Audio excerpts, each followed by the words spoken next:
sekalian, yang Nabi Muhammad alaihi wasallam menceritakan, katanya Nabi Muhammad alaihi wasallam, awal ma yuhasibuhul insan fi qabrihi as-salah.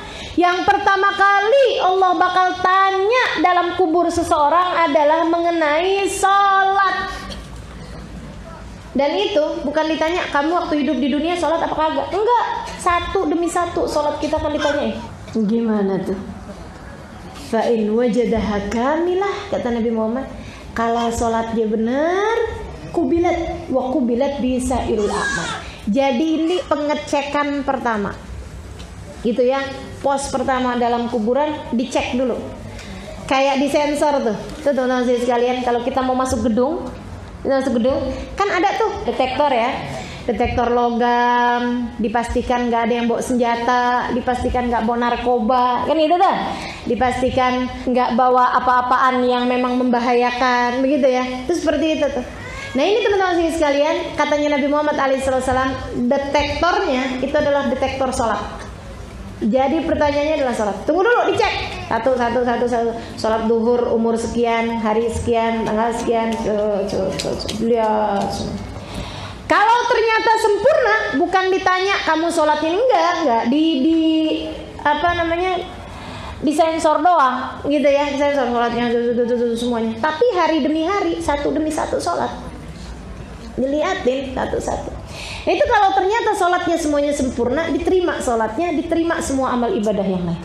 Tapi begitu sholatnya nggak sempurna, dicari penambalnya. Apaan penambalnya? Sholat juga. Makanya itulah pentingnya sholat sunnah, gitu ya. Itu pentingnya sholat sunnah. Tapi teman-teman sekalian, sholat sunnah itu 70 sholat sunnah nambah 1 rakaat sholat fardu, gitu. Makanya sholat fardu itu emang bener-bener penting banget. Bagi yang masih punya qadha sholat fardu, utang sholat fardu, daripada ngerjain sunnah, mendingan qadhain sholat fardunya. Qadhain ya, usolli fardhu dhuhri qadhaan lillahi ta'ala, usolli fardhul asri qadhaan lillahi ta'ala, gitu. Kecuali untuk sholat asar sama subuh, gitu ya.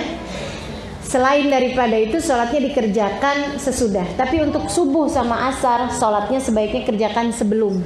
Sebab nggak ada sholat sesudah asar, nggak ada sholat sesudah subuh, gitu ya.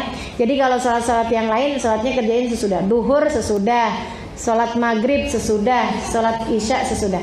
Sholat subuh sama sholat asar, nah itu kerjakan sebelum sholat fardu, bagi yang masih punya utang. Tapi kalau bagi yang enggak, alhamdulillah saya dari balik sudah hijrah, deh. Maksudnya enggak mengalami masa jahiliyah gitu dulunya. Nah kalau seperti itu, daripada sholat qadha lebih baik sholat sunnah, gitu kan. Nah itu teman-teman sekalian, habis selesai nih urusan yang sholat, sorry sekalian saya muliakan. Baru kemudian kalau sholatnya ada yang enggak beres, wah ini urusan kuat urusannya. Nggak bisa masuk step-step yang berikutnya tuh. Disiksa dulu sama malaikat, dihabisin dulu sama malaikat, dipersulit setengah mati sama malaikatnya Allah Subhanahu wa taala. Duh, nggak ngerti gimana modelnya. Ada yang mengatakan katanya dimasukkan ke dalam bumi yang terdalam, dipukul sampai masuk ke bumi yang terdalam, sampai kemudian balikin lagi, tanyain lagi, ada sholatnya yang tertinggal lagi, masukin lagi ke bumi yang terdalam. Makanya teman-teman saudara sekalian, nggak usah percaya sama ruh gentayangan, apalagi kalau dia adalah ruhnya orang yang ahli maksiat, kan begitu ya. Ruhnya perampok itu gentayangan, ruhnya orang bunuh diri gentayangan katanya. Nggak ada teman-teman sekalian, nggak ada. Soalnya dia belum diterima ustazah di alam kuburnya, jadi sekarang ruhnya gentayangan. Boro-boro gentayangan. Menurutmu yang kayak begitu keadaannya gitu, keburu mau godain orang? Nggak ada ceritanya ya.